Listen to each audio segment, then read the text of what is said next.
شامل عبادت ہے۔ الحمدللہ رب العالمین والعاقبۃ للمتقین والصلاة والسلام علی سید الانبیاء والمرسلین وعلی آلہ وصحبہ اجمعین، اما بعد۔ معزز سامعین کرام،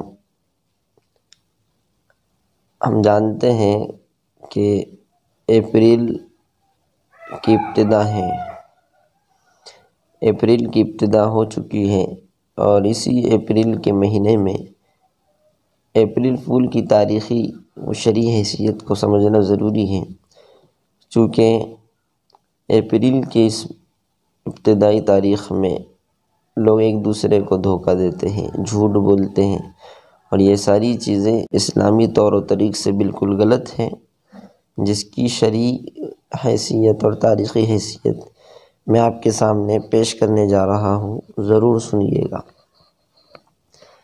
بسم اللہ الرحمن الرحیم۔ اس میں کوئی شک نہیں کہ اسلام ایک آفاقی مذہب ہے۔ اس نے زندگی کے تمام شعبہ جات کے لیے اپنے ماننے والوں کو بہترین اور عمدہ اصول و قوانین پیش کیے ہیں۔ اخلاقی زندگی ہو یا سیاسی، معاشرتی ہو یا اجتماعی اور سماجی، ہر قسم کی زندگی کے ہر گوشے کے لیے اسلام کی جامع ہدایت موجود ہے، اور اسی مذہب میں ہماری نجات مضمر ہے۔ مگر آج ہمیں یورپ اور یہود و نصارہ کی تقلید کے شوق ہوا، اور مغربی تہذیب کے ہم دلدادہ ہوتے جا رہے ہیں۔ یورپی تہذیب و تمدن اور طرز معاشرت نے مسلمانوں کی زندگی کے مختلف شعبوں کو اپنے رنگ میں رنگ دیا ہے۔ مسلمانوں کی زندگی میں انگریزی تہذیب کے بعض ایسے اثرات بھی داخل ہو گئے ہیں جن کی اصلیت و ماہیت پر مطلع ہونے کے بعد ان کو اختیار کرنا انسانیت کے قطعاً خلاف ہے۔ مگر افسوس، صد افسوس کہ آج مسلمانوں کا ایک بڑا طبقہ ان اثرات پر مضبوطی سے کاربند ہے۔ حالانکہ قوموں کا اپنی تہذیب و تمدن کو کھو دینا اور دوسروں کے طریقے رہائش کو اختیار کر لینا ان کے زوال اور خاتمے کا سبب ہوا کرتا ہے۔ مذہب اسلام کا تو اپنے متبعین سے یہ مطالبہ ہے، یا ایھا الذین آمنوا ادخلوا فی السلم کافۃ ولا تتبعوا خطوات الشیطان انہ لکم عدو مبین۔ اللہ فرما رہے ہیں، اے ایمان والو، اسلام میں پورے داخل ہو جاؤ اور شیطان کے قدم پر مت چلو، یقیناً وہ تمہارا کھلا ہوا دشمن ہے۔ یہود و نصارہ کی جو رسومات ہمارے معاشرے میں رائج ہوتی جا رہی ہیں، انہی میں سے ایک رسم اپریل فول منانے کی رسم بھی ہے۔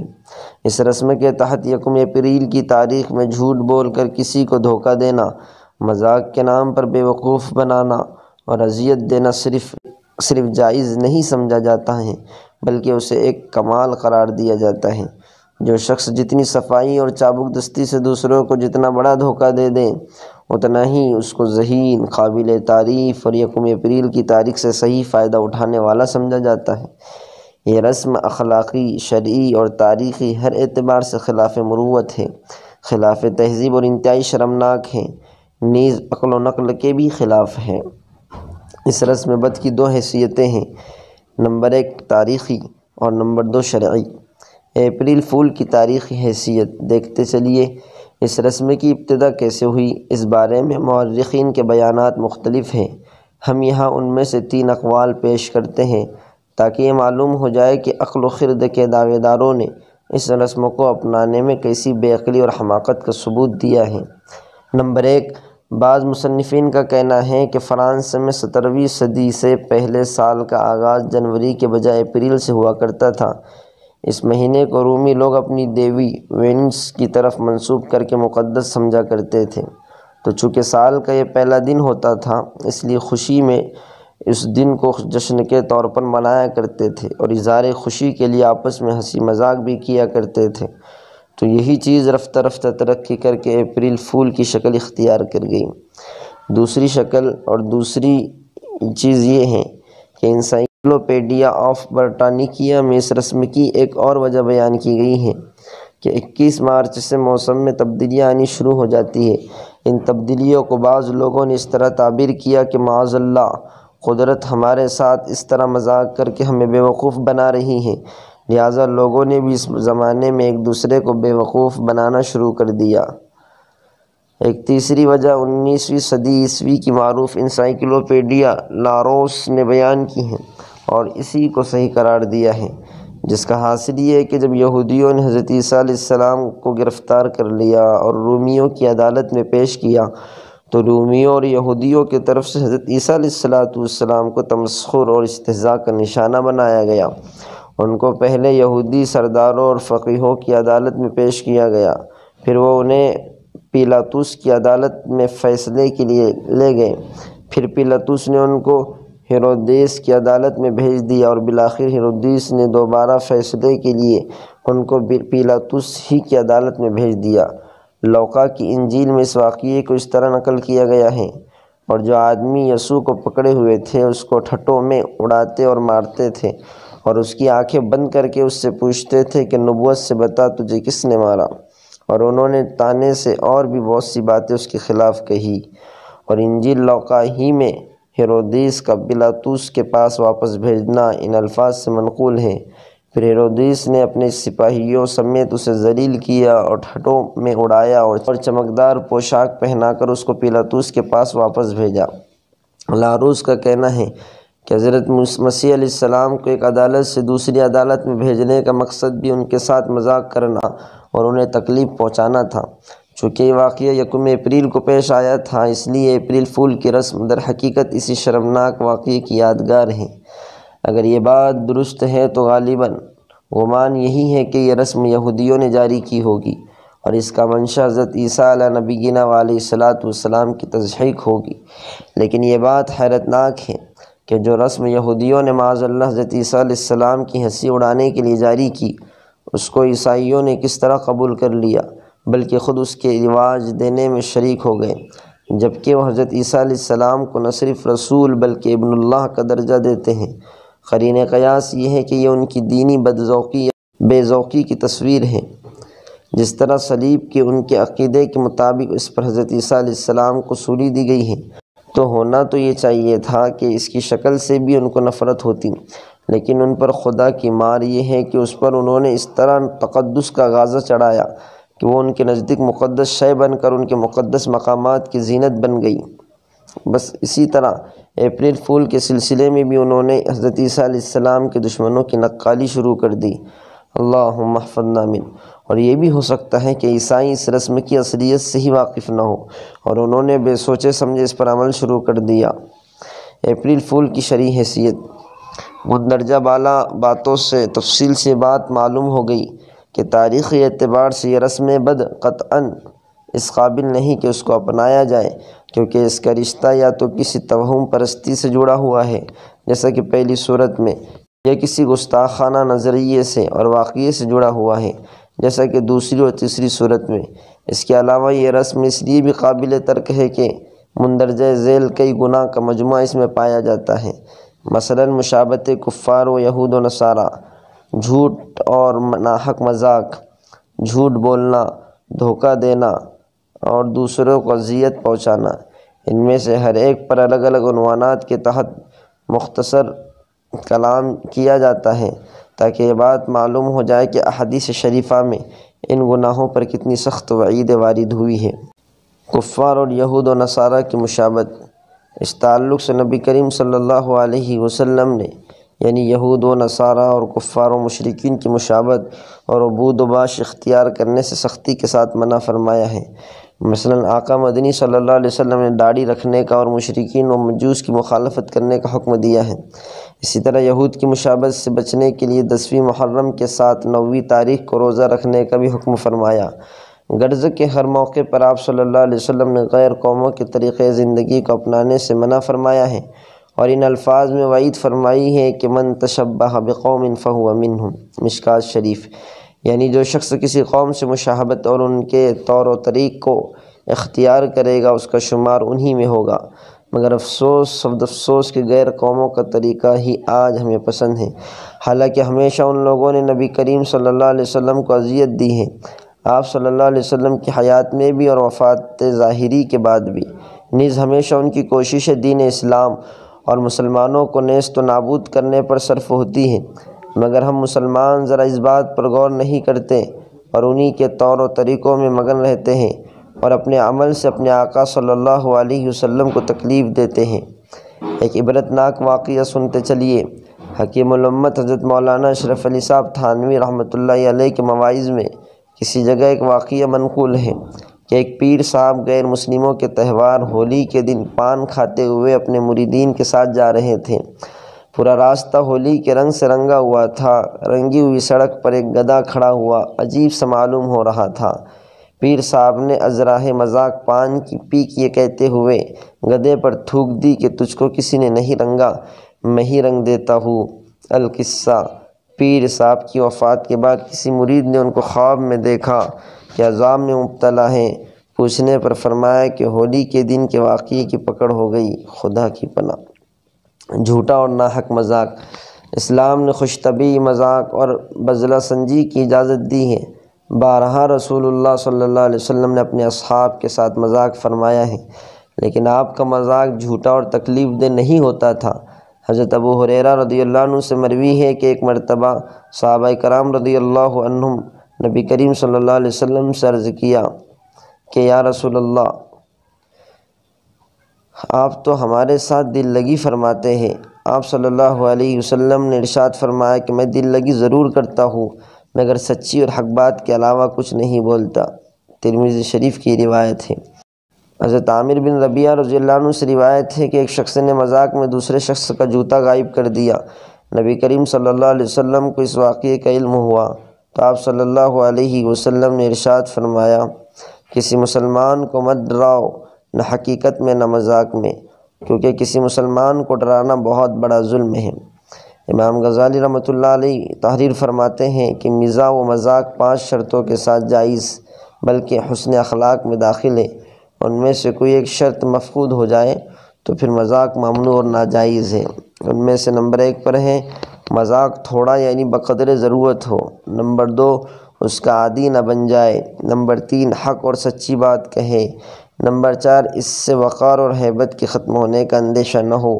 نمبر 5 مذاق کسی کی اذیت کا باعث نہ ہو۔ سفیان بن عیینہ رحمۃ اللہ علیہ سے کسی نے کہا کہ مذاق بھی ایک آفت ہے۔ انہوں نے فرمایا کہ نہیں بلکہ سنت ہے، مگر اس شخص کے حق میں جو اس کے مواقع جانتا ہو اور اچھا مذاق کر سکتا ہو۔ بہرحال حاصل یہ ہے کہ جھوٹے اور تکلیف دہ مذاق کی شریعت اسلامیہ میں کوئی گنجائش نہیں، بلکہ اس طرح کا مذاق مذموم ہے۔ جھوٹ بولنا۔ اس رسم بد اپریل فول میں سب سے بڑا گناہ جھوٹ ہے، جبکہ جھوٹ بولنا دنیا و آخرت میں سخت نقصان اور محرومی کا سبب ہے۔ نیز اللہ رب العالمین اور نبی کریم صلی اللہ علیہ وسلم کی ناراضگی کا باعث ہے۔ قرآن کریم میں جھوٹ بولنے والوں پر لعنت کی گئی ہے۔ ارشاد مبارک ہے، پس لعنت کرے اللہ تعالیٰ ان لوگوں پر جو کہ جھوٹے ہیں۔ نیز احادیث شریفہ میں بھی مختلف انداز سے اس بدترین و ذلیل ترین گناہ کی قباحت و شناعت بیان کی گئی ہے۔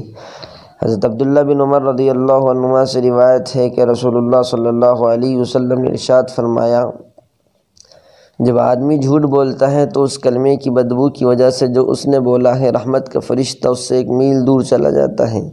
ترمذی شریف کی روایت ہے۔ ایک حدیث شریف میں آپ صلی اللہ علیہ وسلم نے جھوٹ کو ایمان کے منافی عمل قرار دیا۔ حضرت صفوان بن سلیم رضی اللہ عنہ سے روایت ہے کہ رسول کریم صلی اللہ علیہ وسلم سے عرض کیا گیا کہ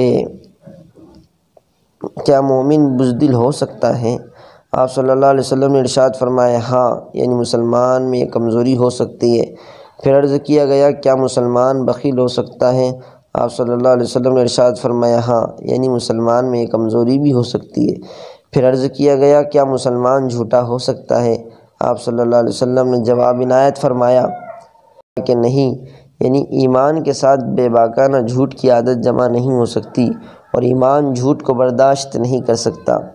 حضرت سمورہ بن جندب رضی اللہ عنہ سے مروی ہے کہ ایک مرتبہ آپ صلی اللہ علیہ وسلم نے فجر کی نماز کے بعد اپنا خواب لوگوں سے بیان فرمایا کہ آج رات میں نے یہ خواب دیکھا ہے، 2 آدمی یعنی فرشتے میرے پاس آئے اور میرا ہاتھ پکڑ کر ارض مقدس کی طرف لے گئے تو وہاں 2 آدمیوں کو دیکھا، ایک بیٹھا ہے اور دوسرا کھڑا ہوا ہے۔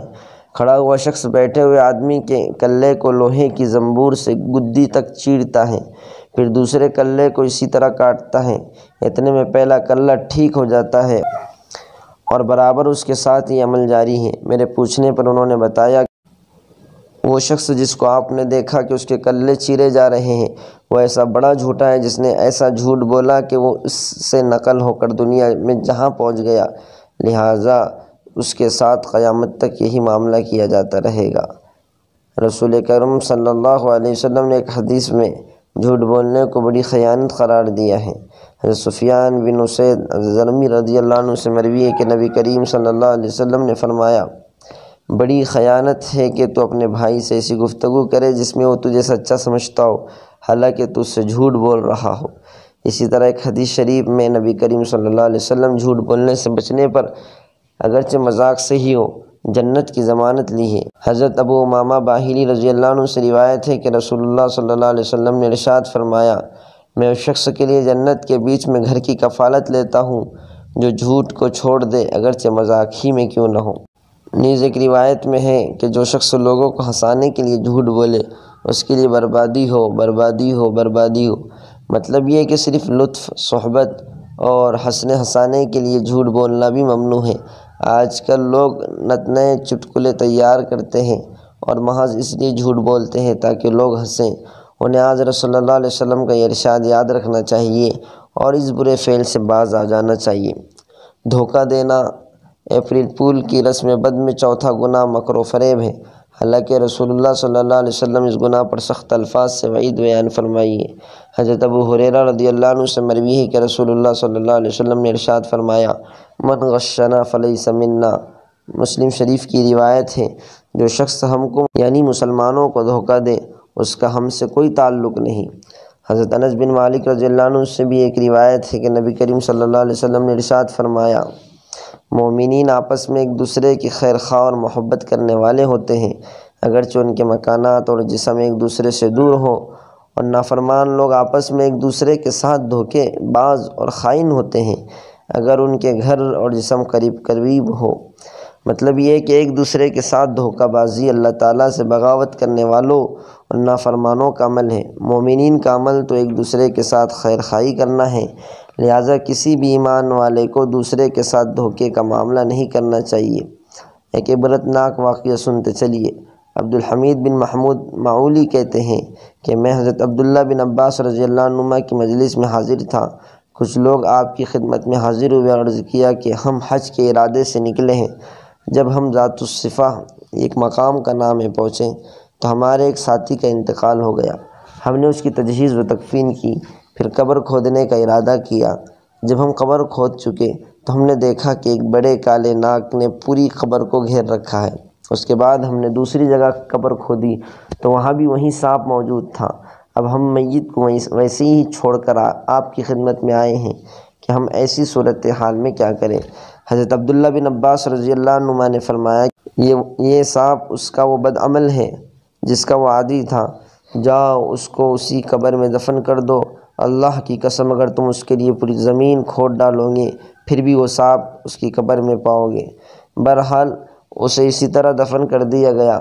سفر سے واپسی پر لوگوں نے اس کی بیوی سے اس کا عمل پوچھا تو اس نے بتایا کہ اس کا یہ معمول تھا کہ وہ غلے کا تاجر تھا، روزانہ بوری میں سے گھر کا خرچ نکال کر اس میں اسی مقدار کا بھوسا ملا دیتا تھا، گویا کہ دھوکے سے بھوسے کو اصل غلے کی قیمت پر فروخت کرتا تھا۔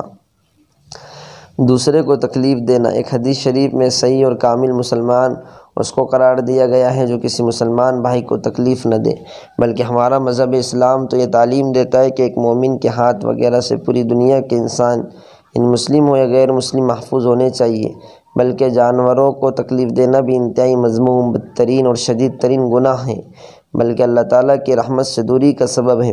چنانچہ صحیح بخاری میں حضرت عبداللہ بن عمرو بن عاص رضی اللہ عنہ سے اور صحیح مسلم میں حضرت جابر بن عبداللہ رضی اللہ عنہ سے مروی ہے کہ رسول کریم صلی اللہ علیہ وسلم نے ارشاد فرمایا، کامل مسلمان وہ شخص ہے جس کی زبان اور ہاتھ سے دوسرے مسلمان محفوظ رہیں۔ اس طرح حضرت ابو ہریرہ رضی اللہ عنہ سے روایت ہے کہ رسول کریم صلی اللہ علیہ وسلم نے ارشاد فرمایا، کامل مومن وہ شخص ہے جس سے تمام لوگ اپنے خونوں اور مالوں پر مامون و بے خوف و خطر رہیں۔ حضرت ابو بکر صدیق رضی اللہ عنہ سے روایت ہے کہ نبی کریم صلی اللہ علیہ وسلم نے ارشاد فرمایا، وہ شخص اللہ تعالیٰ کی رحمت سے دور ہے جو کسی مومن کو نقصان پہنچائے یا اس کے ساتھ چال بازی کا معاملہ کرے۔ مندرجہ بالا تفصیل کا حاصل یہ ہے کہ اپریل فول بہت سارے بدترین گناہوں کا مجموعہ ہے، لہٰذا ہم مسلمانوں کو خود فیصلہ کر لینا چاہیے کہ آیا یہ رسم بد اس لائق ہے کہ مسلمان معاشرے میں اپنا کر اس کو فروغ دیا جائے؟ ہرگز نہیں۔ لہٰذا ہمیں چاہیے کہ اس رسم بد کا ہم خاتمہ کریں۔ آج 1 اپریل کے موقع سے اپنے آپ کو تمام گناہوں سے بچائے۔ اللہ تعالی ہم تمام مسلمانوں کو اس طرح کی تمام برائیوں سے محفوظ فرمائے اور دین کی صحیح سمجھ عطا فرمائے۔ آمین یا رب العالمین۔